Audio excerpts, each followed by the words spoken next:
All right. So the little button says we're live. So we have to behave ourselves now. I'm going to double check the YouTube panel and make sure that we're live.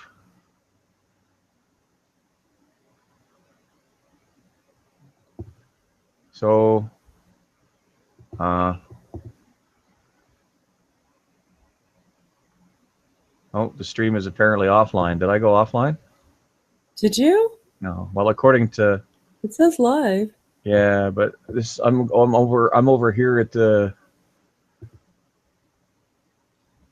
YouTube page. It says I'm streaming, but I'm apparently offline. If I have your YouTube, I might not be following you or subscribed to you on YouTube. Let me just put us.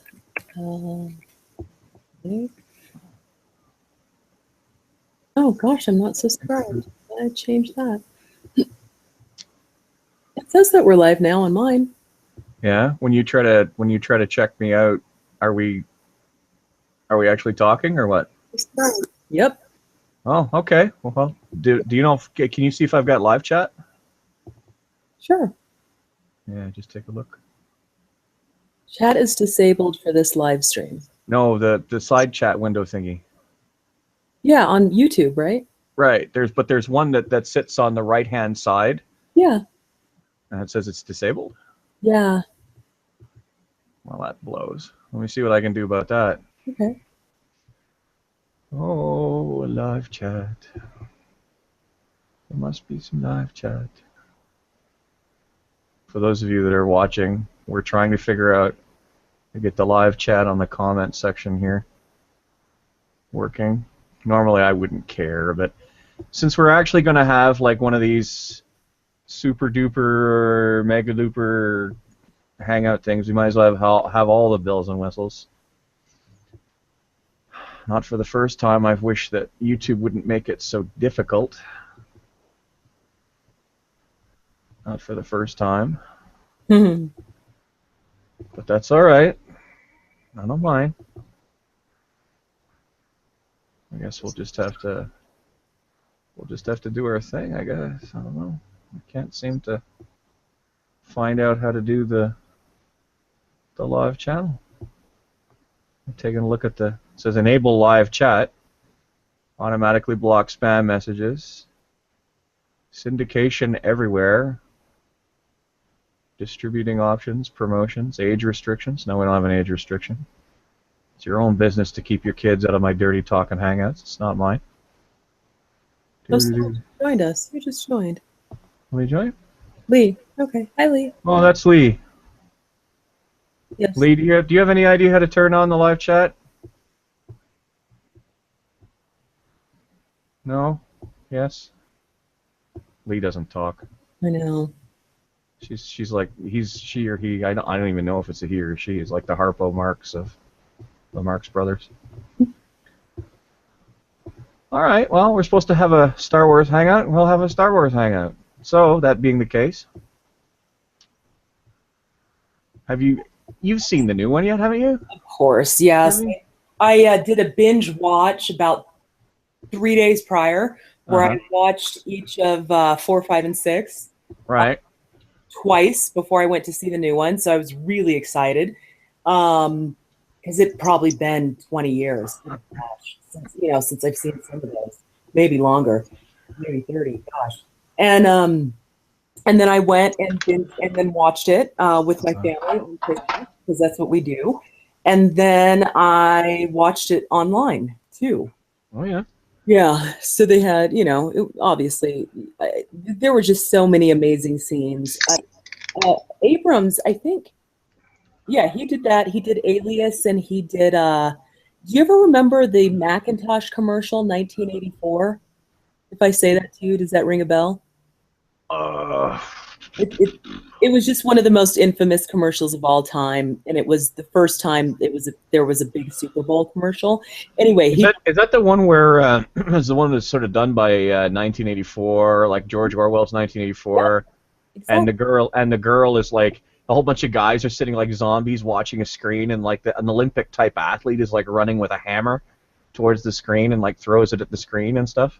Yes, that's exactly it. That was his first big deal in direction.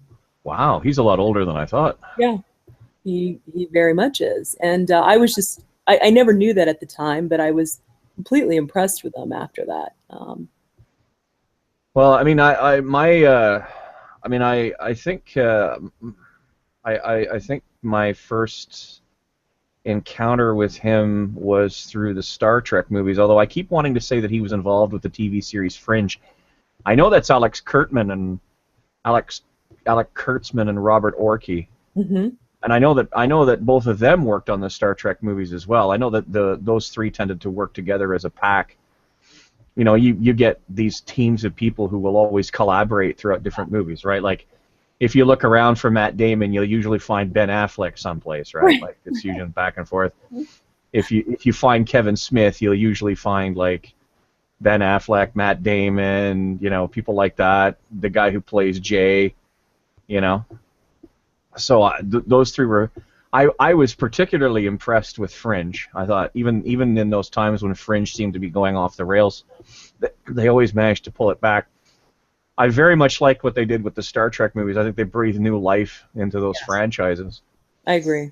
And there was an awful lot of that in the new Star Wars movie too. Like, a lot of it was just sort of, well, whatever, you know. It's like, well, why is it like this? Doesn't matter. This is the way it is. Whatever, you know. This is the thing. Well, just sort of saying that I'm not going to. And Star Wars is a better franchise for that, particularly in the movies, because Star Wars just sort of says, hey, it's like this, just rock and roll, right? Right. You know, explanations? No. Why is BB-8 a ball? Nobody has any idea. Who I know, cares? but I love BB-8, my favorite character. Actually, Daisy's my favorite actress, but I'm sorry, R2. Yeah, BB-8 is much cuter than R2-D2. I want a BB-8 plushie.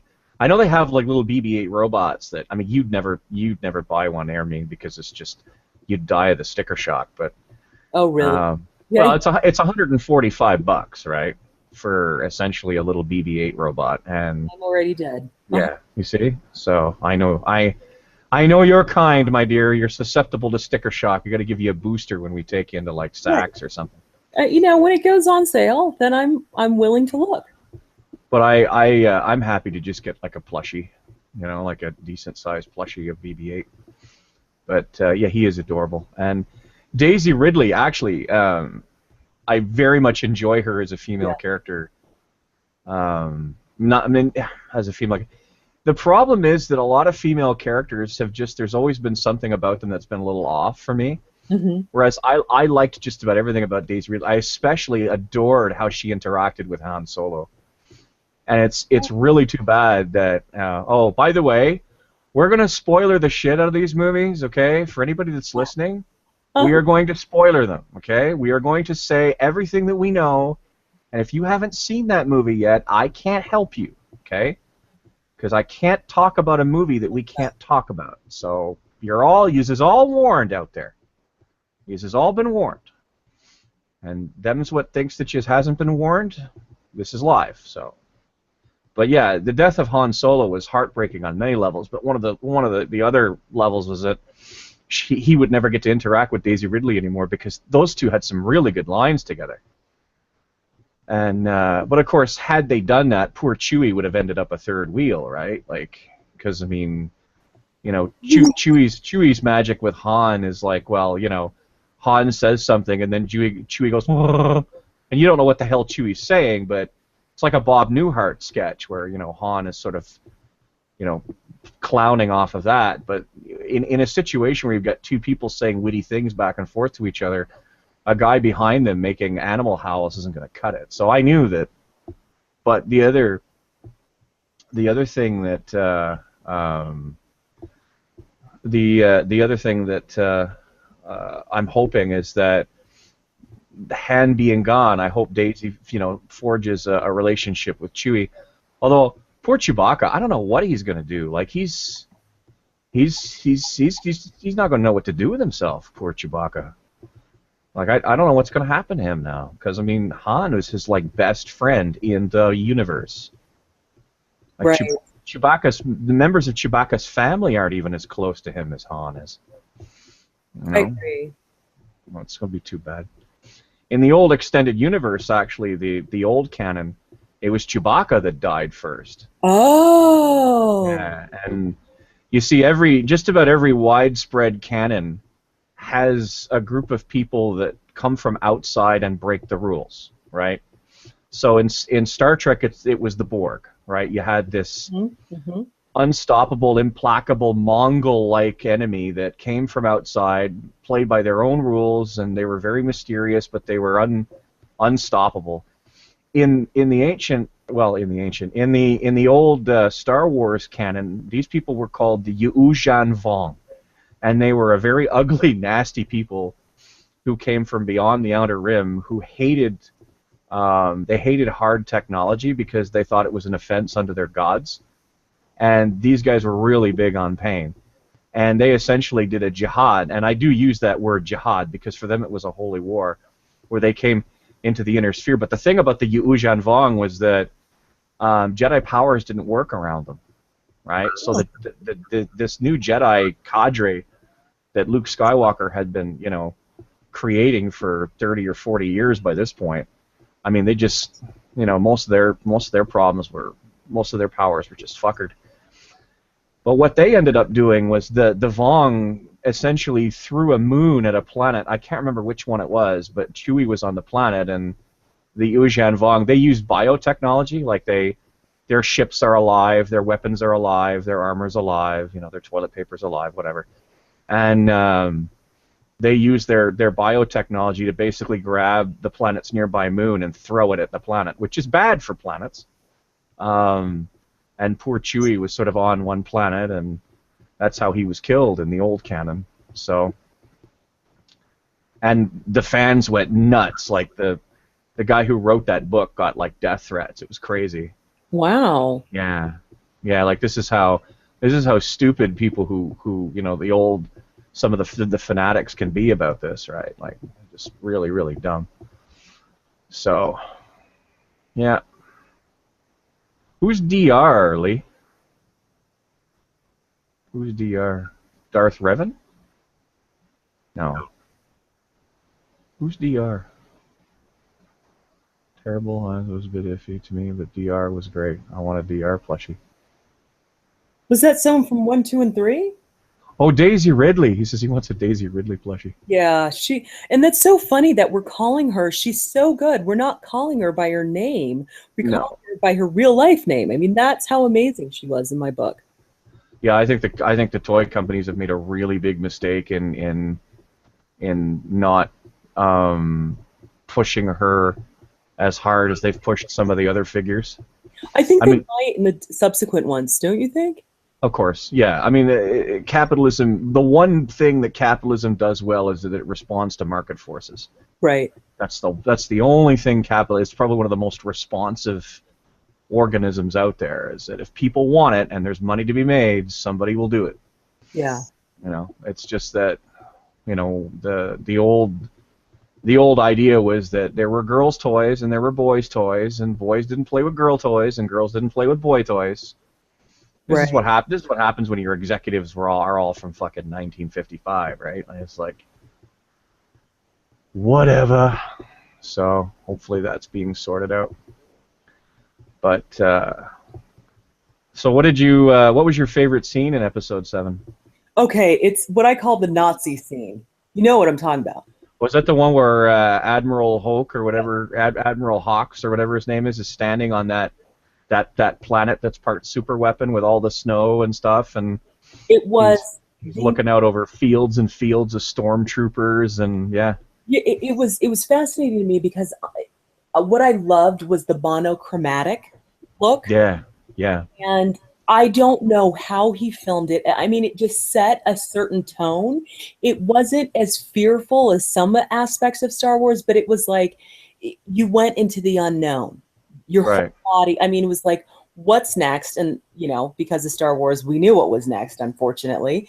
It was death and destruction. But there was something about that scene which was like one of the most beautiful scenes in a movie, where I said, from a color standpoint, how the you-know-what did they do that?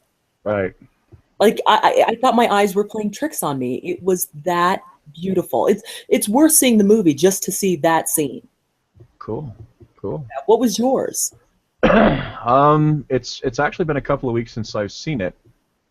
I there was a lot, and when I saw it, I basically saw like a Russian crotch cam, like I saw a bootleg, Hmm. and the reason that I did was because I knew that it was going to get spoilered to crap. People wouldn't be able to help themselves, right? So, and that plus every second story in every social media was like Star Wars, Star Wars, Star Wars. So I knew like I was going to get. So I basically went for the the crotch cam version. So a lot of the visual effects and stuff I think were really lost on me. But there was a lot of stuff that I just sort of, wow, that's cool. Wow, that's cool. Wow, that's cool.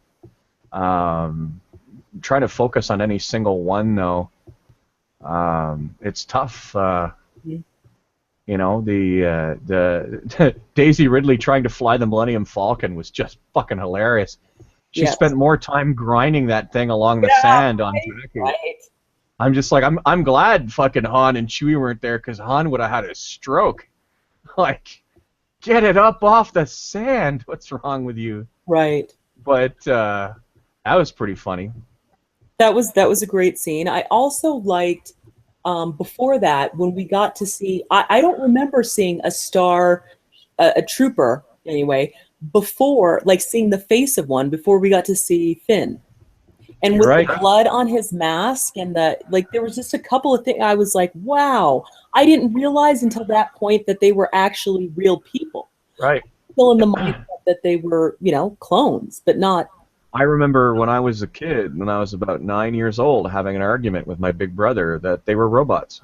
Yeah, I thought they were. Yeah, they were robots, and my big brother was trying to explain to me, like, no, like, were you not paying attention when Han and Luke put their uniforms on? They're like people. Right. But they were so faceless, and that's something else you never got to see on Stormtrooper armor was blood. Right. There's never been a bloody anything in Star Wars. Yep. I mean, in most cases, their blaster burns or their lightsaber burns, and both of those things are cauterized. Right. You also don't see flame weapons. I mean, they had flame troopers in Episode 7. Like, you never saw that before. The flame troopers are almost a terror weapon. I mean, it's a horrible thing to die by fire. Yeah. And, one scene that comes to my mind now is when Finn was the first guy to get the lightsaber, right? Like he's the first one, right? Right. And I'm like, well, what's and he pulls this thing out, and the stormtrooper pulls out the Z6 baton, Right. and he gives it a spin, and I'm like, oh boy, and then the trooper beats the hell out of Finn with it, and I'm like, I don't think that the lightsaber is gonna be Finn's thing. I don't think so. But see, I was also under the impression, and there's two stories or 2 points I'd like to make here, that the only people who could yield a lightsaber were Jedis or those in training. So hold on to that thought, and then let me bring the second aspect of it. They did give in this movie that there's two types of stormtroopers. One that are clones, and so I'd be interested because there's an argument that why are there no Asians in this movie when it was seemingly that the clones were Asian and they made him a black guy. But then they gave the second backstory, which is in this new group of troopers, they hatched them. That's a horrible thing to say, but they took them a different way and raised them from childhood.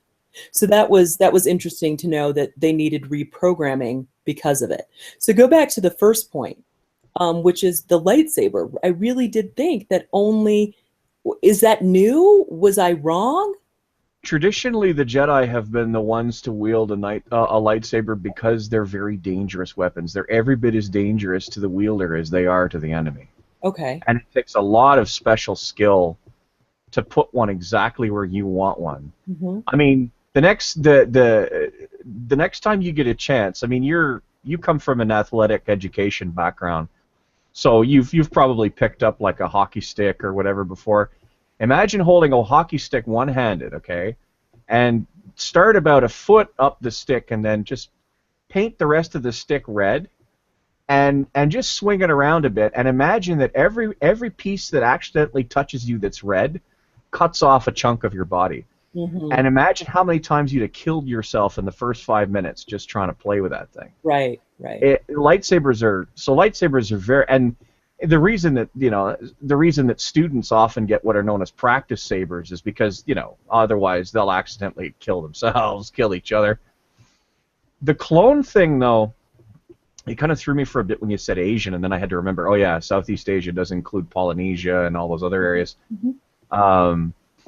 But the thing about the clones is that, from what I was given to understand, is that the clone army was very specifically built for a very specific war, and then the Emperor didn't trust the Kaminoans, partly because one of the things the Kaminoans had done is they took a percentage of the clones that they had made, and put them aside for their own army.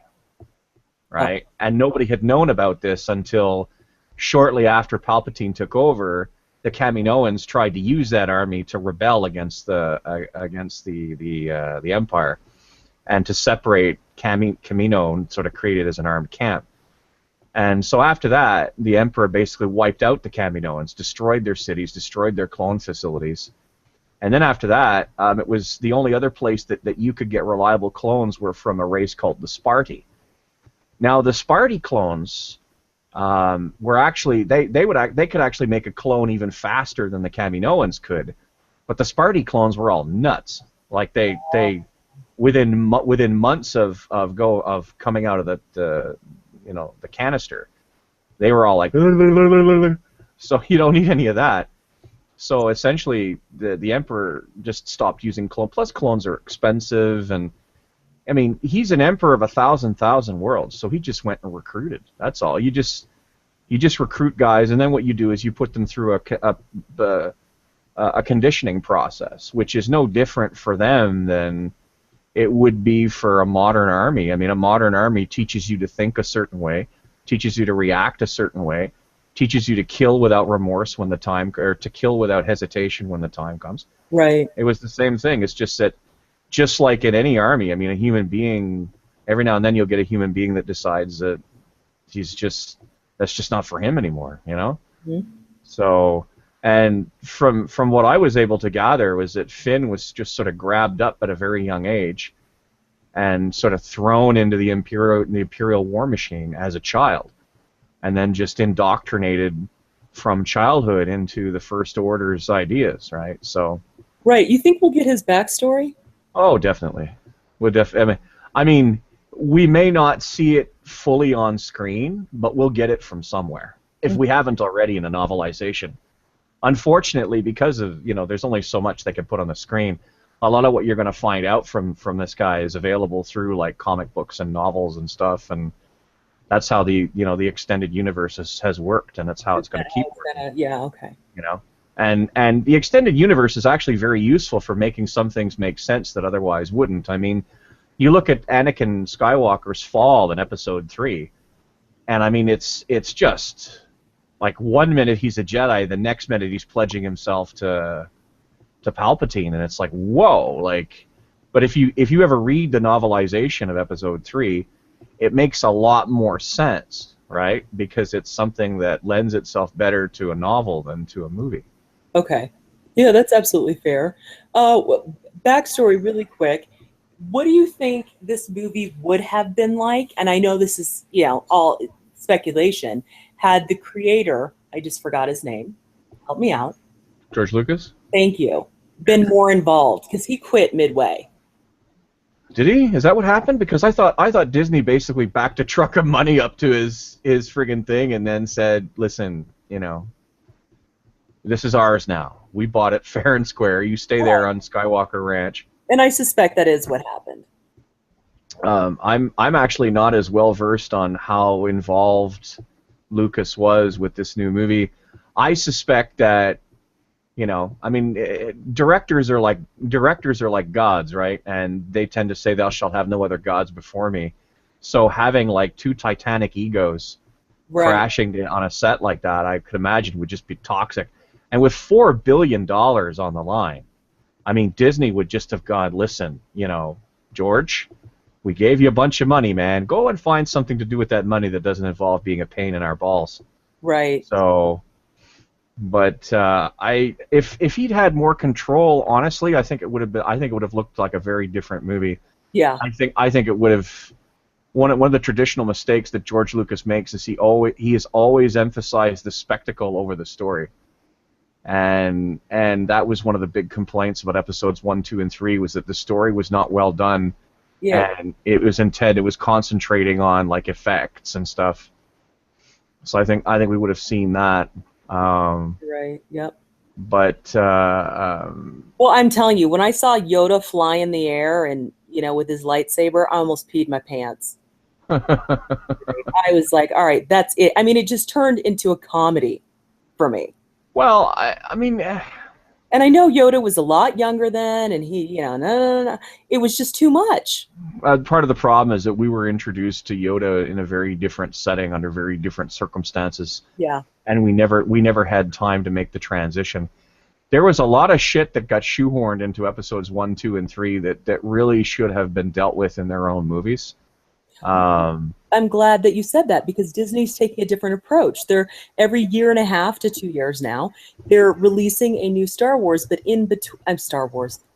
But in between, they're doing these, I don't know what you would call them, backstories or something. Spin-off origin stories. Yeah, that's Because they're gonna do one with Boba Fett, right?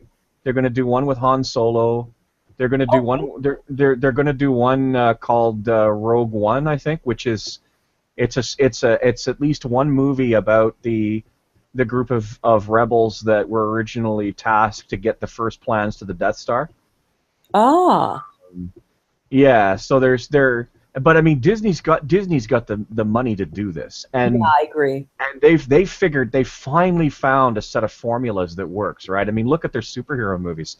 I mean, you start with Iron Man, you go from Iron Man to Captain America to Thor. They even had one semi-successful Hulk movie, and the next thing you know, they just slam them all together and make the Avengers, and the Avengers made them more money than. But here's what's interesting. I was working on a project with actually I won't even go that route. The point I'm trying to make is I think the difference happened for Disney with a different acquisition. It was the acquisition of Marvel that completely changed the company. And I don't know what they paid for that. I'm going to actually Google it right now. Because that to me, definitely in the skillions of dollars, but I mean they made their money back tenfold at the very also least. paid $4 billion for Marvel. Oh yeah. Yep, and gosh, today it would be its value is you can't even put it behind it. I mean, and they're nowhere near finished with Avengers and Avengers spin-offs.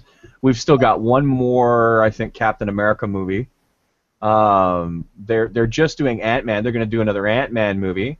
They're going to do Doctor Strange now, and they've got Benedict Cumberbatch for Doctor Strange. That's perfect. Yeah, absolutely. Because before Benedict Cumberbatch, I couldn't even have imagined. I thought George Clooney might have pulled off Doctor Strange, but I couldn't imagine anybody else doing it. But Benedict Cumberbatch is just going to be perfect as Doctor He really is. I mean, if they're going to introduce the Black Panther in the next in the movie called Civil War, and if that works, they're going to spin him off. I mean, now that they've got the technology, they've got the scripts, and they've got the fan base who've got the money to pay for it all. Yeah. I mean, you're just going to see a detonation on screen of everything. But think about how much more fun it's going to be to go to Disney now, because Disney's now just not just about little kids and families. Yes. They've expanded themselves now into like true teens, right? Adults, young adults, men, gaming. They're merchandising on this stuff alone. Well, the new Star Wars, whatever they're calling that new Star Wars, subcontinent that they're building, right? With I mean, can you imagine? I mean, I mean, I want to go. I haven't been to Disneyland or Disney World. I took my kid when she was 3, and I'm ready as an adult to be like, I'm buying a year pass. Although I've never been to Land World / Disney Epcot, and the reason is exactly for the reason that you said, because when I even like you know, like if I had the money, I would buy an Eeyore plushie, and I would probably buy a plushie of what's the name of that what's the name of that alien from outer space, the one who lands on the Hawaiian Islands, oh, Stitch. yeah, I'd probably get a Stitch plushie. But I don't have the same kind of and I do like Once Upon a Time, but I don't have that same childlike connection, so I never felt the need. Plus, I don't like traveling. But I mean, you know, this whole like Star Wars experience where they're literally gonna have like a city, a Star Wars city. I mean, this is unprecedented. I mean, for people like us, for what they're calling nerds and geeks these days, which I wish they wouldn't do that, but for what they're calling nerds and geeks these days, I mean, this is a golden age. It is a gold. There are things now that we could never have dreamt of. Never. Right, I agree. You know, I mean, up until I'd say the late 1990s, you couldn't even pull off a real live action Marvel or DC. I mean, the Flash was okay, but everybody knew he was in a muscle suit, and it was a lot of the stuff they tried to do was kind of hampered by the fact that the technology just wasn't there. Right. If you wanted to see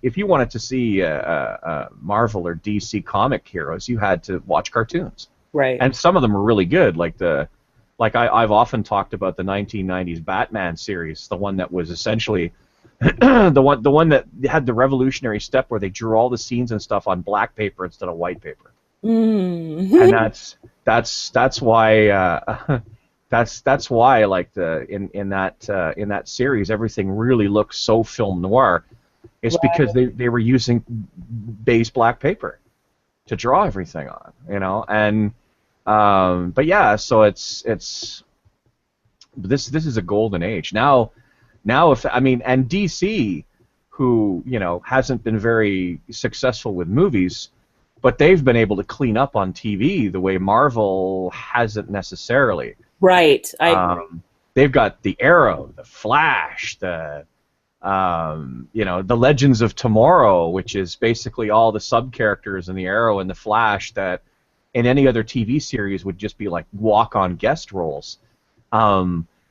They're also experimenting with some very interesting concepts. So one of them being Gotham, which is essentially a Batman show without Batman, because Fox, I think, either Fox or Warner Brothers has the rights to Batman and the Joker.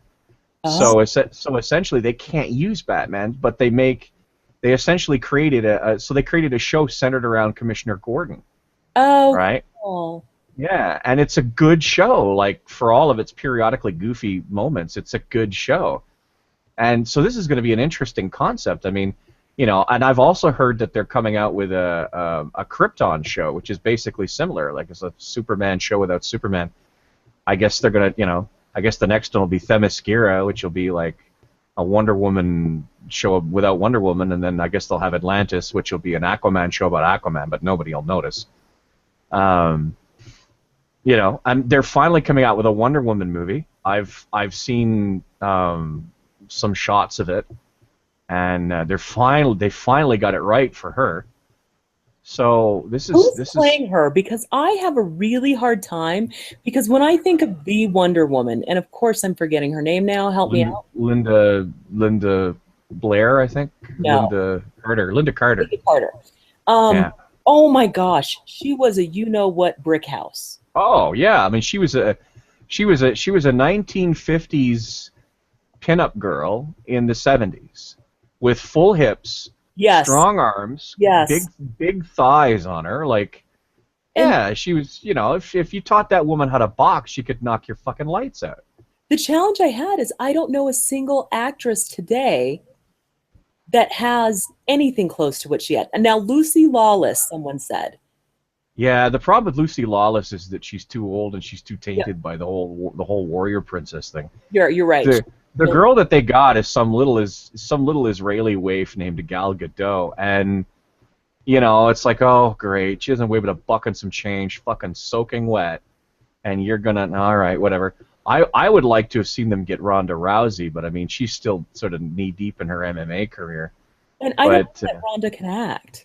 Well, you can always teach somebody to act. Like if you look at Arrow, okay, like if you follow the TV show Arrow, Stephen Amell, the guy who they get to play Oliver Queen, the first season that guy was a plank. He was a fucking plank. It was just like they could have wheeled a cardboard cutout of him onto the set.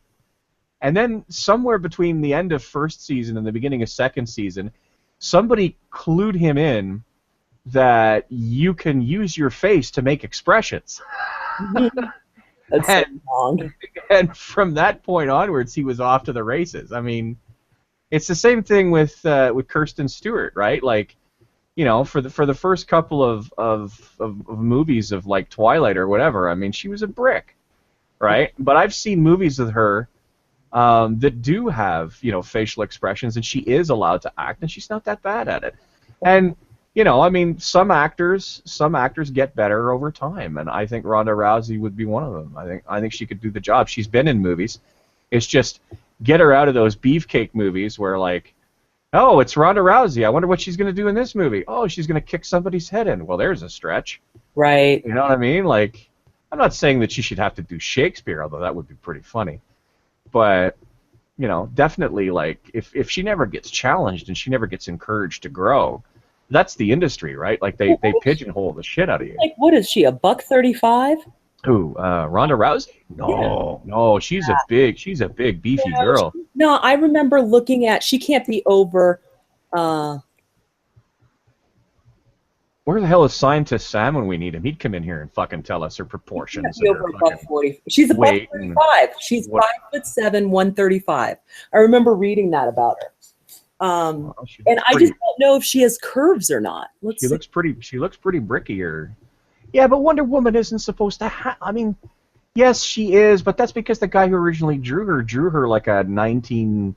Like he was into bondage, okay, but he knew that he couldn't have like, you know, dominatrix girl or whatever, so he essentially combined her image with that of a cheerleader.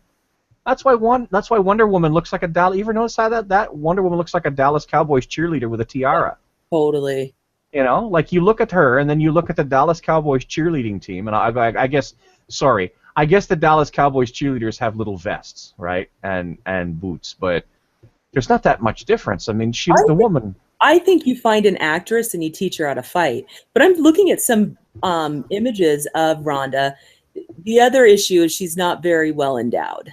No, that can change too. I don't doubt that she could kick ass, right? Like, I don't doubt she has that portion of it. Well, and I'm not a guy, so what does it matter? Well, you know, if a woman tells you you're not well endowed, you know, like, they would know.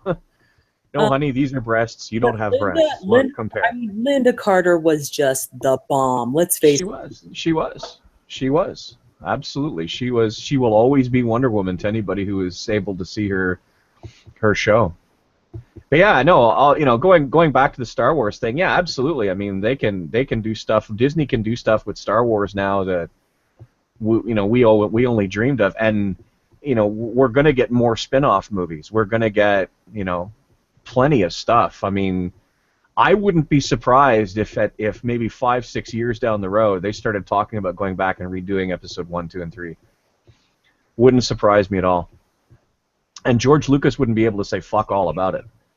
He'd be like, yeah, you know, I would hope that they do, and they always do remakes and reboots, and you know, so you know, it's not an issue. The problem with one of the biggest problems with episode 1, 2, and 3 was pacing, right? Like they episode 1 starts off and it's completely unnecessary pod race.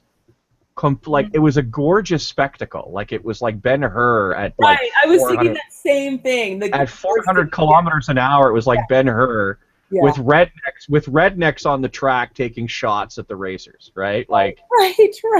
You know, it's like all you got to do is like, instead of thinking them going boop boop boop boop, think I shot that motherfucker, I got him good. You're hilarious. That's a really good analogy. You know, like throwing beers at each other. Give me that beer. I'm gonna shoot me that I green. think the You issue know. I had with it was Jar Jar Binks. Yeah, and the problem was that I didn't quite know what it was that drove me crazy about Jar Jar until someone used the phrase "step and fetch it." And I don't know if you've ever, I don't know, Ermine, if you've heard of Step and Fetch It. No. He's one of the minstrel show type archetypes. If you look up, if you just Google Step and Fetch It, you'll soon understand what I'm talking about. I'll just wait. I'm Googling Step and Fetch It. But I think they might have run the step and together to be like steppin'. Yeah, it is. Mm-hmm. So you know what now you're starting to understand what I'm talking about.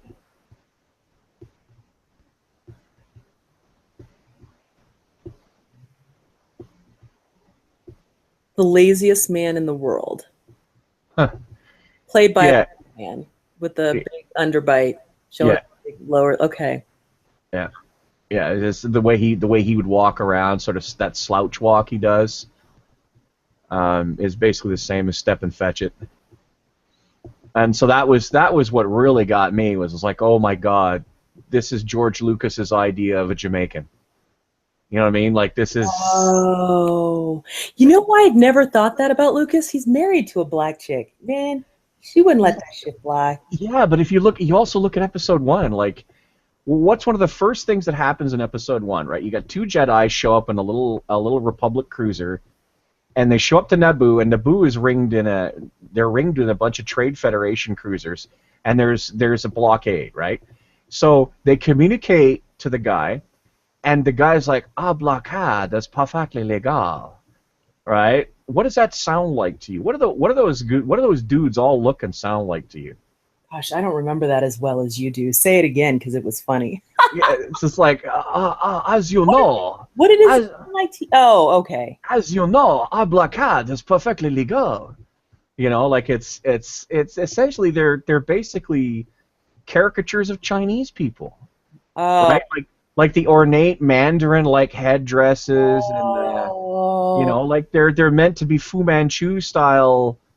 You got to remember George Lucas wants everything in Star Wars to harken back to the old 1940s and 1950s Saturday morning serials, right? Right.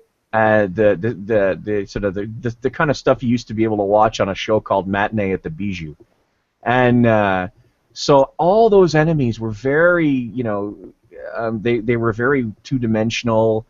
They played on racial stereotypes. Mm-hmm. I mean, you look at Watto, the guy who used to own Anakin Skywalker for a while, the guy with the Toydarian with the long floppy nose and the flappy wings, right?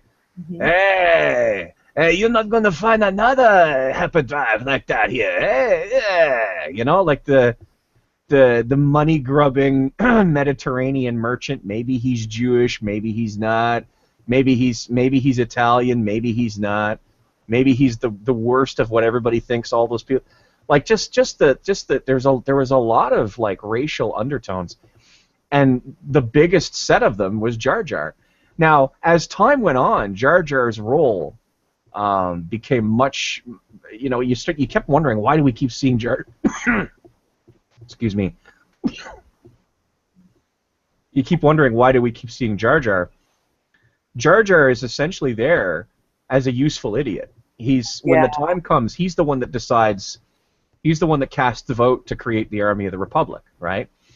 And that's his only useful role in all of the canon. In the rest of the canon, he's the guy that everybody cringes when he shows up. Got it. And so absolutely. Like Jar Jar was, but I mean, episodes 1, 2, and 3 suffer from horrific pacing. Yeah. And it's almost like halfway through filming episode 3, somebody went, "Hey, wait a minute. What do you mean there's no number between 3 and 4? You know what I mean? It's like, what? You mean we all have to do this in this movie? Uh-oh. Right. And that's why if you look at episode 3, like the back half of episode 3 is crowded like a subway. You know, like that's just like, and then General Order 66 goes down, and then Padme has the kids, and then the kids are separated, and the kids are taken to two different, and it just, you know, so much stuff is just sort of crammed into the back end of that movie. Right. What they should have done, and listen to me, backseat quarterback, what they should have done was they should have chopped off that whole fucking bullshit with Anakin as a kid, right? Oh, I thought some of it was necessary. I think that all the necessary stuff could have been written into a narrative that begins with Anakin as a young Jedi.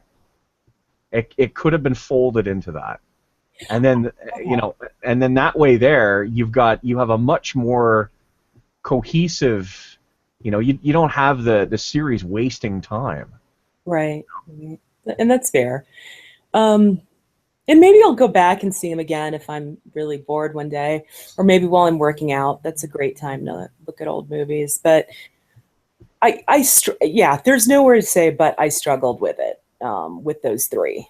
Right. And when you showed me the Wikipedia, my mouth dropped open. Yeah.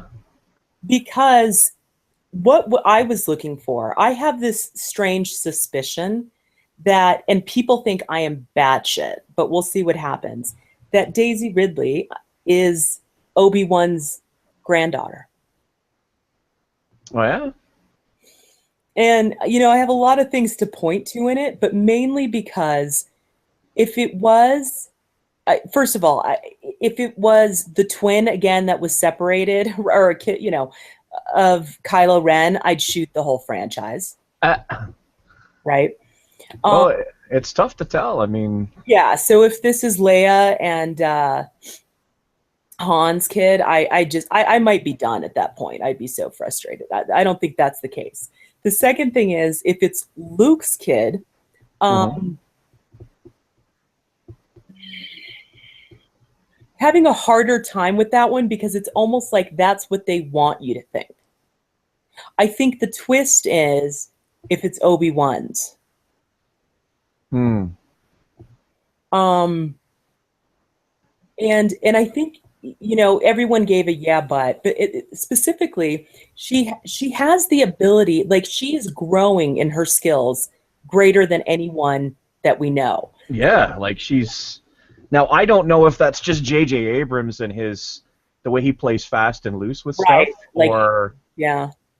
You know, or this is meant to make her an even, like, greater character than Skywalker, you know? But what do they call that when they call it, like, the perfect character in these... Oh, yeah, the... Mary Jane, Mary... Oh, a Mary Sue. Yeah, but she's not... A Mary Sue is somebody who literally has to be better than everybody else in the franchise. And I think she is! You do, huh? Yes! Maybe not Yoda. That might be the exception, but she's beautiful. Now, outside of it, she can act, but that's just who she is. She has interesting lines. She's like a complex. She has male and female traits very well. She plays them well. She's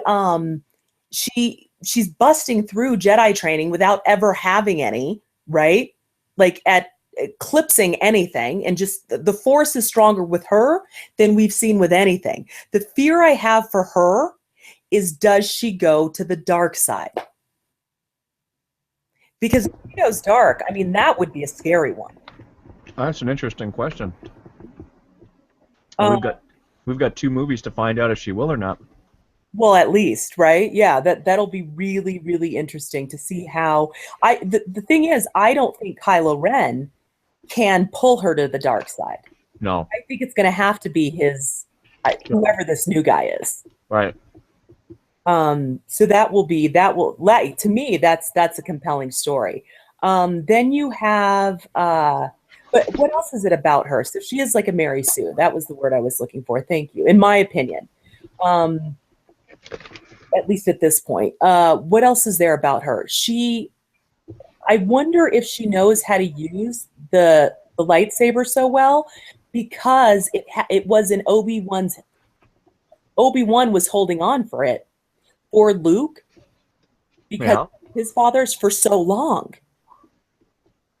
And I wonder, as a little kid, if she played with it, if she now it wouldn't entirely fit a timeline or anything necessarily, because we don't know when it was dropped how it made it to oh gosh, Lupita Nyong'o. What was the name of that character, the one with the big eyes? Yeah, I don't know the name of that character. Forgot. That was another thing about the movie that I found interesting, was a lot of the really important characters were characters that I still don't know who they are to this day. Like, I Oh don't know what their name is. yeah, I just forget. And I know the actors and actresses, their names, but I forget the um what is Daisy Ridley's character's name? Ray. Ray, thank you. Um, I was just having a brain fart. But what else is there that so there's that aspect. There's the aspect that when Han dies and when Obi-Wan dies, they're in similar type of situations, right? They're killed by someone who they had trained up, this, that, and the other, or were related to, or all these different aspects that you're like wondering what the connection is. And I think it was Kylo Ren's dad who killed her dad. Think so? Yeah, or grandpa, I guess it would be in that case. But Kylo Ren's grandpa who killed her grandpa. Yeah, I think that is a link and a connection. And all of this could be totally wrong. I don't know, but it would make it interesting. And because we don't know much about Obi-Wan, they could write whatever in. We know a little bit more about Han and, of course, Luke, significantly more. It's harder to write in accurately. Mm-hmm. It's true. One of the fears I have is that in the past, J.J. Abrams has had trouble with endings. Okay. Because he did Lost. But he did Lost, I think. Did he? I think so. He's not doing 6 and 7. No? No, I mean 7 and 8. No, he's not directing them. I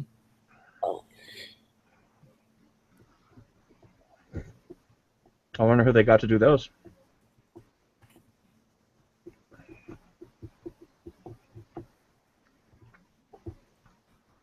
I'm looking right now.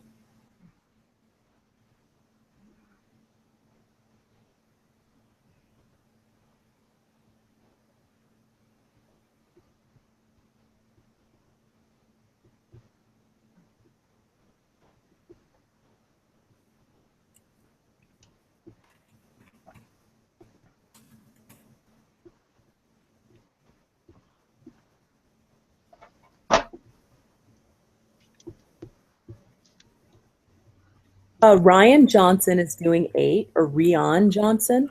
Right. And Colin Trevorrow is 9. Never heard of those characters. Yeah, so they're interesting. That's cool. Yeah, and they all have done impressive stuff. Yeah, I agree with it. Have they? Let's see here. Yeah.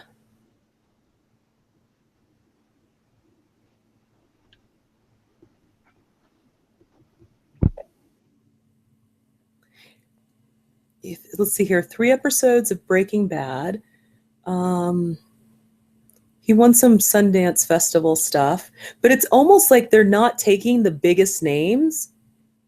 Kind of like they did, for the actors. Let's see here.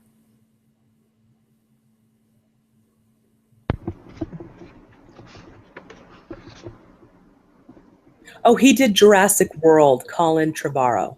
Huh. Yeah. And I think they're going to be writing parts of it too. And I think that's where they got the other guy. He's apparently a really good writer. Oh. Yeah. So he's going to... I wasn't that impressed with Jurassic World. That made a boatload of money. I can imagine. Yeah, that might have been... Yeah, I think it did better than the original. I'd love to see it. I still haven't seen it. Oh, What else is there? Oh, and here, my daughter, because she's studying acting, and so what happens now, it's actually really hard for her to watch movies right.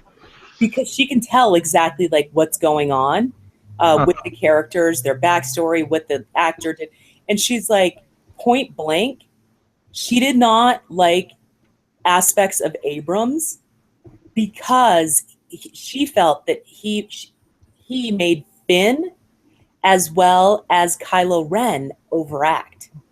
Oh, yeah? Like he didn't do a very good job at directing actors who were newbies. Daisy Ridley is an actress. I mean, she's been doing it in the UK, Shakespeare, this, that, and the other, whatever. So he'd tell her something. Apparently, she's already a professional. She'd Right. nail it and go. But with these younger actors who don't have the know-how that she does, and even to a degree, was it not Puck? What was the guy that Finn escapes with? Anyway, to a degree, him even. Oh, Poe. What was it? Poe Dameron. Yeah, Poe. Poe. That's it. Her concern was you don't hit cut after that, and you have to, like, first of all, we were talking because we keep thinking that the franchise always makes the same mistake when they get the young version of somebody who's evil. Right. They keep going back to this notion where they're looking for a type of character who's a struggling teenager. Right. Maybe somebody who struggles with drugs or just has a bad attitude with his parents or this, that, and the other. But they need to find actors who struggle the way that Hamlet did, who struggle the way that Oedipus, did, sleep with his mom, kill his dad. Like that, it's on such a visceral, emotional level. It's not that you're a teenager pretending to be an adult. It's that you're an adult who hasn't quite figured out what matters most. Right. So they keep picking the wrong, in my opinion, type actor for that role, and it's actually hurting the series. The guy that did Anakin Skywalker, he was so brilliant in this movie Life as a House. Christian Hayden? Mm-hmm. Hayden Christensen. Thank you. Hayden Christensen. And he was so horrible. Like have you ever kissed a girl before? It was that bad in Star Wars. He wasn't Anakin. Mm-hmm. And in Kylo Ren, to think of him in 2 or 3 more movies, he needs to just keep his mask on. He's brilliant when he doesn't have to act with the face. Like I just saw, people keep talking about this movie, The Revenant. Oh, yeah? You finally get to see how brilliant this actor, Leonardo, is if you never saw What's Eating Gilbert Grape, because it's everything that he does when he's not speaking, and his facial expressions, his grimaces, his just the way his lip quivers, anything like that. That's what we needed from somebody who's Kylo Ren, not a spoiled brat who's going to take his lightsaber and bang it up everywhere. We want to see that look when you're killing your dad. Right. Well, it makes sense. Sorry. So we kind of hashed that one out, and it was a lot of fun with the acting. But I really do hope these next directors are as good as getting a great camera angle as they are at taking their actors and actresses to the next level. And that's hard for directors to do. Yeah. Especially in action type movies. Yes. And that's why I get why every single movie that Leonardo is in, it's always directed by, who's the guy that did Gangs of New York? I'm not sure. Martin Scorsese? Mm-hmm. Yeah. I understand why you were saying certain people always work together. Mm-hmm. You don't have to teach Leonardo how to act. Yep. He's that good. And I'm really, if they don't give it to him this year, if he doesn't get his Oscar, I'm done with Hollywood. Like in terms of watching the Oscars, because it's a sham at that point. Yeah. Yeah, he's that good. Just watching scenes. I'm going to go watch the movie before the Oscars. I better do that Gosh, isn't the Oscars? Wait, don't tell me it's tomorrow. I don't know. It might be after the Super Bowl. Oscars. All I know about the Oscars is that people are fed up that black people aren't getting any. I don't, okay, I won't go in there because this isn't our conversation today, but I will just say, exception being the movie Creed, and I didn't see all the other movies for supporting actor or, actor. I don't know a black person that deserved one this year. So, KMA. Yeah. Will Smith was atrocious. He was a caricature of some in Concussion. I was horrified when he got the role because he screwed up Muhammad Ali so bad that I was embarrassed when I saw him doing an African accent. I was like, this is not funny. I would have much rather seen Idris Elba do it, but whatever. Who I'm trying to think who else. Yeah, I won't even go down that path because it has nothing to do with Star Wars, but it's a whole nother conversation. I think we're starting to play the race card a little bit too much now. Uh-oh. Yeah, like I wasn't happy who won the Golden Globe for drama. It should have been Viola Davis because she's not just amazing, but whatever. It went to some other black person. Doesn't matter. My point is, put together good performances, and when those get snubbed, then talk about it. Right. And to get that, they have to get good roles. We have to get good roles, but well, that's fair. But to the point of, they decided to put Finn as a black character, right, in the movie. Mm-hmm. When you get that opportunity, you better show up. Mm-hmm.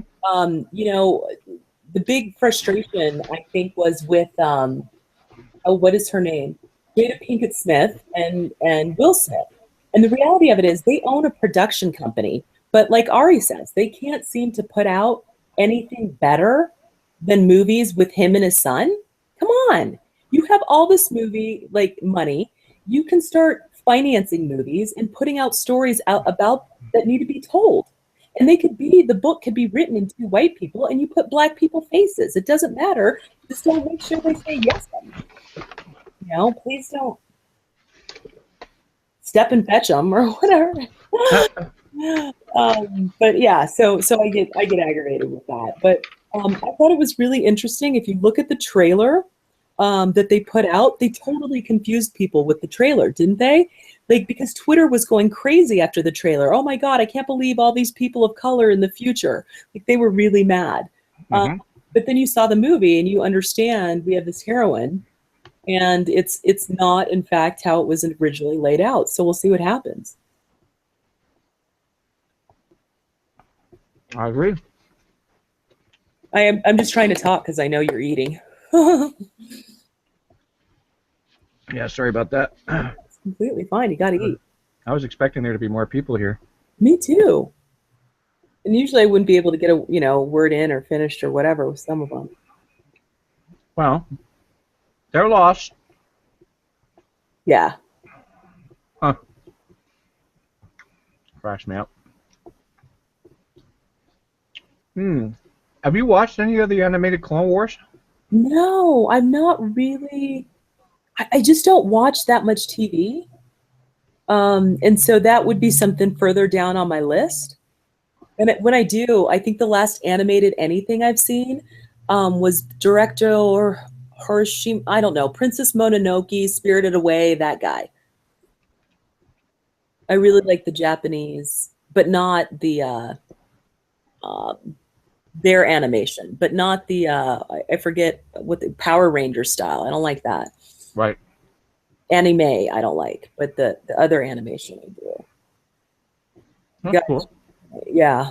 But what is it about? What can we learn from the Clone Wars about 8 and 9?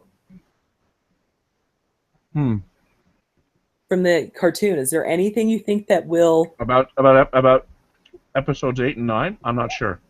Is there anything about the Clone Wars that you could be used to predict anything that happens in 8 and 9? I don't think so. Okay. So they're just completely separate, the Clone Wars. Tell me how this goes. Well, they're essentially that's that period between episode 2 and episode 3. Oh, okay. Okay. Yeah. Got it. I just always felt sorry for those characters. Like, I would hate to have that existence, to be so, it's just like garbage, just such throwaway, just so, what's the word I'm looking for again? Disposable. Thank you. Well, I've always liked the clones. I've always been fascinated by them. So anything to do with the clones and the Clone Wars, I always thought was really cool. But yeah, I can understand why. You know, I can understand why some people are horrified at the idea because they were meant to be disposable. Yeah, it's just hard. You know what was kind of cool though? That they were meant to be disposable and they weren't black. I thought for sure, because just culturally how we are, black is bad, white is good. Mm-hmm. So as a kid, I remember being confused because watching the movie because they were all in white, but they were bad. Right. And so it was and in this movie, they brought in some black ones. Mm-hmm. But I always thought that was a juxtaposition that I don't know if I could say I appreciated, but it threw me off on the expectation of some of the movie. Well, if you're talking about the black stormtroopers, the ones that brought in were pilots. That's right. That's right. The black stormtroopers were pilots. Right. And they've always been pilots. Air Force. That's right. Yeah. Forgot that. That's really cool. But yeah, but if you get a chance, I think if you the other really cool show is called Star Wars Rebels, which takes place, as far as I can tell, about 5 or 10 years before episode 4. Oh, interesting. Yeah, and it's literally about a rebel cell. It's much more oriented towards kids, Right. but even more so than the Clone Wars is. But I still think it's fun to watch. It's got the world's most cantankerous droid on it. Chopper's got a bad attitude, which is not what you want in an astromech droid. Trust me. But I don't know. It's cool. It does sound cool. I think the hard thing is the next series I'm about to watch is House of Cards season 4. Oh. Yeah, so I got to binge on that one. Is that out yet? It should be soon. It usually comes out in February. Definitely, I love me some House of Cards. Let's see.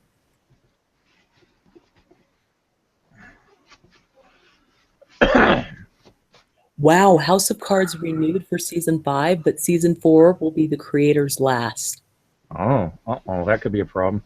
Yep. Oh, what? Oh, okay, cool. Oh, they're pushing it all the way back to March. Are they? March 4th. We might have some time. That gives me a month. About a month. The new series of Daredevil is apparently coming in I think March. Ooh, you know what I've been watching? The Chronicles of Shannara. You know what? I have never been a Shannara fan, but that's got some really nice production values and really, really decent acting in it. It really does, and it's an MTV show. I'm like, what? Yeah. So we'll see. Well, that's all I got on Star Wars because, I'm not as knowledgeable as some of you guys. And I really did. There was like 5 or 6 other people who were like, I'm coming. Yeah. We got 2 whole viewers, and I'm pretty sure one of them is your mom. Oh, and I have one more thing that is sure to piss anybody off that is a Star Wars fan. I actually enjoyed the Ewoks movies. There. So our two viewers might really be pissed. Really? Man, you mean like the Ewoks and the... oh, man. So we can't end on that. So you end on something positive. I don't know. I'm just in shock. Yeah, right. You're in shock. Just in terrible shock. I don't know. The Ewoks movies. Oh, it's bad enough I had to deal with the TV show. Ugh. Oh, I couldn't stay up late enough to watch it. Wouldn't allow us. Oh. I got an Ewok for Christmas. And Yeah. that was the one toy he ever got that I was actually jealous about. Yeah. I was so mad I didn't get one. Uh-oh. Yeah. Well, what did you get instead? Cabbage Patch Kid? No, that was later. That was I did get 2 Cabbage Patch dolls. And here's what's creepy. I wish I still had one of them because it looks exactly like my kid. Same color skin. The hair was a little bit lighter. Same color eyes. Like cute as a button when she was a kid. It was creepy. Wow. Yeah. Yeah. Totally creepy. Well, I'm reluctant to call this Hangout a failure simply because we had a really decent discussion, but we didn't have it with many people, and I don't think there's anybody else coming. And I know that poor Airmean is tapped out, and I know I am too. And so I think what I'm going to do is I'm going to let this drop for now. And it seems the way it goes is that there's one Star Wars Hangout that doesn't work well, and then the next one is okay. Yep. There's another one that doesn't work, and then so maybe, I don't know, maybe a couple of months down the road, I'll do another one and we'll give it another shot. And, I'd love that because I'd love some other perspectives. But it was nice to not get cut off. Huh? There we go. There we go. Absolutely. All right, folks. Well, I hope you enjoyed it. And if you didn't, I can't help you. But if you did, you don't have to pay anything for it. So there you go. Send a sternly worded letter to the address that's not provided to you. You'll get a refund of all the money you spent. And otherwise, thanks for looking, both of our viewers. Thank you, both of our viewers, for watching. And take care.